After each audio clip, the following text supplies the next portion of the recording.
Bollywood silver screen presenting enemy at the gates. इस कहानी की शुरुआत में वेस्ली नाम के एक बच्चे को दिखाया जाता है जो अपने ग्रैंडफादर के साथ होता है। दरअसल ये यहाँ पर शिकार करने के लिए आए हैं। वेस्ली के ग्रैंडफादर ने अपने घोड़े को चारा बनाकर दूर बांधा हुआ होता है और वेस्ली से कहते हैं कि बिल्कुल भी कोई हलचल मत करना।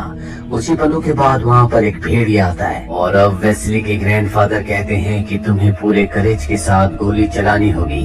वेस्ली ऐसे ही करता है, लेकिन वेस्ली को नहीं पता था कि ये पल उसकी जिंदगी में एक बहुत ही गहरा इम्पैक्ट डालेगी। कहानी यहाँ से कई साल आगे जाती है। साल होता है सन 1942 और इस वक्त में हिटलर की सेना ने लगभग पूरे यूरोप पर अपना कब्जा कर लिया है और अब वो एशिया की तरफ बढ़ रहा है। यहाँ पर ऑयल के बड़े बड़े लैंड्स हैं, लेकिन अब भी हिटलर के यानी कि जर्मनी के सामने एक बहुत बड़ी चुनौती है और वो है स्टेलिनग्राड सिटी, जहाँ पर रशिया की रेड आर्मी तैनात है। अब रेड आर्मी को मदद की जरूरत है, इसीलिए रेड आर्मी के और भी बहुत सारे सोल्जर्स को ट्रेन में भेजा जाता है, जिसमें एक वेस्ली भी होता है जो कि अब एक स्किल्ड स्नाइपर है। इसलिए देखता है कि यहाँ के जो आम लोग हैं उन्हें शहर से निकाला जा रहा है ताकि यहाँ पर ज्यादा से ज्यादा सोल्जर्स रह सकें। और अब वेस्ली और उसके साथियों को बोर्ड से फ्रंट लाइन की तरफ भेजा जाता है जहां पर युद्ध चल रहा है। यहाँ के हालात देखकर साफ साफ समझ में आता है कि जर्मन आर्मी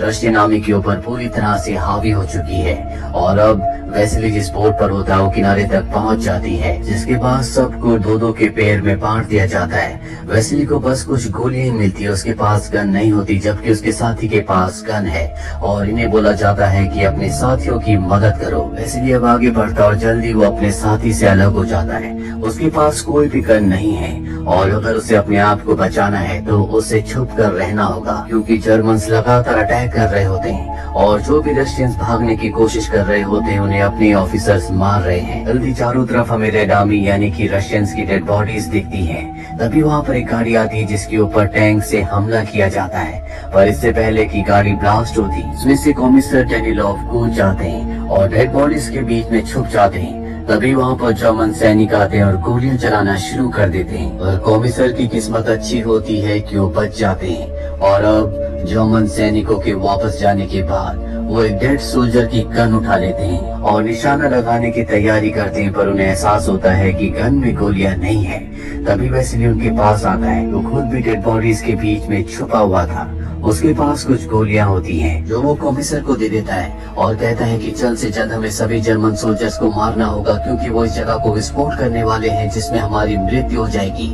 लेकिन कॉमिसर बहुत हेजिटेट होता है, इसीलिए राइफल वो वेस्ली को दे देता है और अब वेस्ली अपने अचूक निशाने से एक एक करके सभी जर्मन सोल्जर्स को स्नाइपर्स को मार देता है। कॉमिसर वेस्ली के अचूक निशाने से बहुत इम्प्रेस हो जाता है, जिसके बाद इन्हें रेस्क्यू करके हेडक्वार्टर लाया जाता है, जहाँ पर कॉमिसर वेस्ली ने जो काम किया था उसके पैम्पलेट छपवाता है। वहीं रशियन कमांडर्स बहुत ज्यादा चिंता में होते हैं, क्योंकि रशियंस का जो डिफेंस है वो बहुत ज्यादा कमजोर है। इसीलिए वो एक बार फिर से स्ट्रेटेजी बनाते हैं और मीटिंग करते हैं जिसमें कॉमिसर भी होता है। कॉमिसर कहता है कि अगर हम इस जंग को जीतना चाहते हैं तो हमें अपने सोल्जर्स के दिलों में आशा यानी कि होप को जगाना होगा, जिसके लिए हमें एक हीरो की जरूरत है। सीनियर ऑफिसर उसे अपने साथ ले जाते हैं और पूछते हैं कि ये कैसे होगा। कॉमिसर उन्हें वेस्ली के बारे में बताता और कहता है कि उसकी हीरोइक स्टोरी को हमें न्यूज़पेपर पर छापना चाहिए, ताकि रशिया के जितने भी जवान हैं, जितने भी सोल्जर्स हैं, उन सब के दिलों में एक आशा, एक उम्मीद जाग सके और वो जर्मन्स का सामना कर सके। इसके बाद वेस्ली ने जो किया था वो आर्मी न्यूज़पेपर पर छापा जाता है और जल्दी वेस्ली के बारे में पूरे देश को पता चल जाता है। साथ ही उसका जो ट्रांसफर होता है उस स्नाइपर डिवीजन में कर दिया जाता है। इस न्यूज़पेपर को जर्मन्स भी पढ़ते हैं और जर्मन का जो सीनियर स्नाइपर होता है वो ऑर्डर देता है कि किसी भी कीमत पर वेस्ली को मारना होगा। वहीं वेस्ली को दिखाया जाता है जो एक मिशन पर होता है। वहाँ पर उसे एक बच्चा मिलता है जिसका नाम शाशा है। शाशा उसे देखकर बहुत खुश हो जाता है, क्योंकि वो एक वॉर हीरो है। शाशा वेस्ली को अपने घर ले जाता है, जहाँ पर कॉमिसर भी आ जाता है, जो वेस्ली को बहुत सारे लेटर्स देता है जो उसके फैंस ने उसे लिखे होते हैं और कहता है कि तुम्हें इन्हें रिप्लाई करना चाहिए। तभी यहाँ पर एक लड़की आती है जिसका नाम तानिया है। ये भी एक सोल्जर है जो उसी ट्रेन में यहाँ तक आई थी जिस ट्रेन में वेस्ली आया था। वेस्ली कहता है कि मैंने तुम्हें ट्रेन में देखा था, पर तानिया कहती है कि मुझे याद नहीं है, मैं तुम्हें सिर्फ एक वॉर हीरो के तौर पर जानती हूँ। दरअसल वेस्ली और कॉमिसर दोनों के दोनों तानिया की तरफ अट्रैक्ट हो चुके हैं। कॉमिसर तानिया से कहता है क्यों ना तुम हेडक्वार्टर में काम करो, क्योंकि तुम्हें बहुत अच्छी जर्मन बोलनी आती है और हमें ऐसे लोगों की जरूरत है जिन्हें अच्छी जर्मन बोलनी आती हो ताकि वो जर्मन के कोड्स को डिकोड कर सके। तानिया उसकी बात मान जाती है क्योंकि ऐसा करके वो बहुत सारे रशियंस की और दूसरे सोल्जर्स की जान बचा सकती है। वही अगले दिन वेसिली को एक मिशन पर भेजा जाता है जिसमें एक स्टोर के अंदर एक जर्मन स्नाइपर है जो रशियंस को मार रहा होता है और अब वहाँ पर वेस्ली अपने साथी के साथ पहुँच जाता है जहाँ वो विंडो के पास एक परछाई को देखता है और गोली चला देता है जिससे वो जर्मन सोल्जर स्नाइपर मारा जाता है। इसके बाद वो अपने साथी के साथ स्टोर के अंदर चेक करने के लिए जाता है।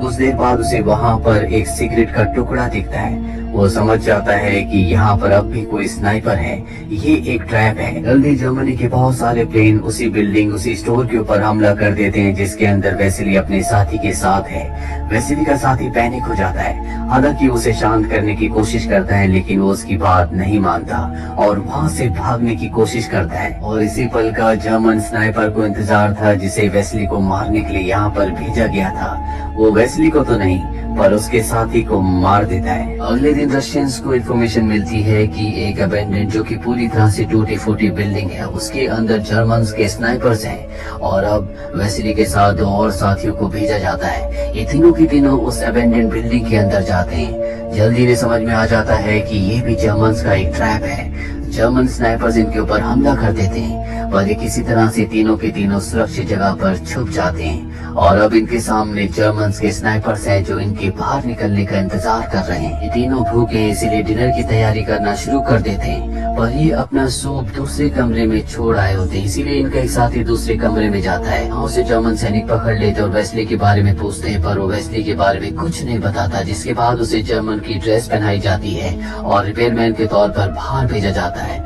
वेस्ली का साथी उसे देख लेता है और अब क्योंकि उसने जर्मन ड्रेस पहनी होती है इसीलिए बिना हेजिटेशन बिना कुछ सोचे समझे वो उसे मार देता है। इसके बाद जर्मन स्नाइपर्स को इनकी लोकेशन का पता चल जाता है लेकिन यहाँ पर ये अपने साथी के हेलमेट को एक स्टिक से ऊपर उठाते हैं और तभी जर्मन स्नाइपर इनके ऊपर शूट करता है जिससे इन्हें भी जर्मन स्नाइपर की लोकेशन का पता चल जाता है और ये अपनी जगह को छोड़कर दूसरी जगह चले जाते हैं जिसका जर्मन के स्नाइपर कोनिंग को पता होता है और वो वेस्ली के साथी को मार देता है जिससे वेस्ली को बहुत दुख होता है। वेस्ली अब यहाँ से वापस अपने कैंप में आ जाता है। यहाँ कॉमिसर से कहता है कि जल्दी हम जर्मन स्नाइपर कोनिंग के बारे में पता लगा लेंगे, उसकी लोकेशन के बारे में पता चलते हम उसका खात्मा कर देंगे।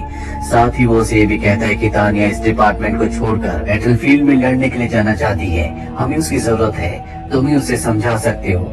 इसके बाद वेस्ली तानिया के पास जाता उसे समझाने की कोशिश करता है। तानिया कहते कि जर्मन्स ने मेरे माता पिता को मारा था और मैं उनसे बदला लेना चाहती हूँ। वेस्ली उसकी बात को समझता है इसीलिए अपने साथी की राइफल को वो तानिया को दे देता है। वही हमें उस बच्चे शाशा को दिखाया जाता है जो उस हाइड आउट में होता है जहाँ पर कोनिंग है।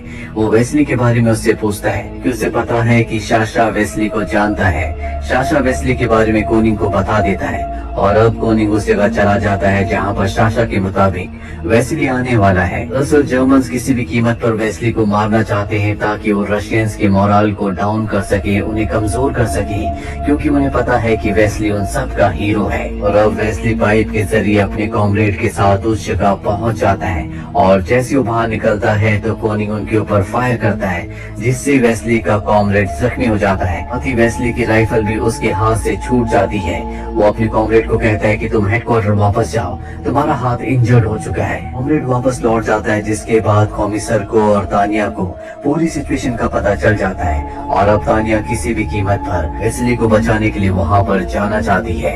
वही वेस्ली को दिखाया जाता है जो अपनी राइफल वापस पाने के लिए कई कोशिशें करता है और कोनिंग अपने निशाने से उसके हर एक प्रयास को असफल कर देता है। तभी यहाँ पर जर्मन्स के प्लेन आते हैं जो इसी बिल्डिंग के ऊपर बहुत सारे बॉम्ब गिराते हैं जिससे बहुत सारे बिल्डिंग के ग्लासेस टूटकर नीचे गिर जाते हैं और अब उन्हीं में से एक ग्लास के टुकड़े पर कोनिंग वेस्ली के रिफ्लेक्शन को देख सकता है। तभी तानिया पाइप से निकलकर बाहर आती है। वेस्ली चिल्लाकर कहता है कि पीछे रहो। इसके बाद तानिया वहीं पत्थरों के पीछे लेट जाती है और अब कोनिंग जिस कांच के टुकड़े से वेस्ली को देख रहा होता है वेस्ली भी उसी कांच के टुकड़े से कोनिंग को देख लेता है।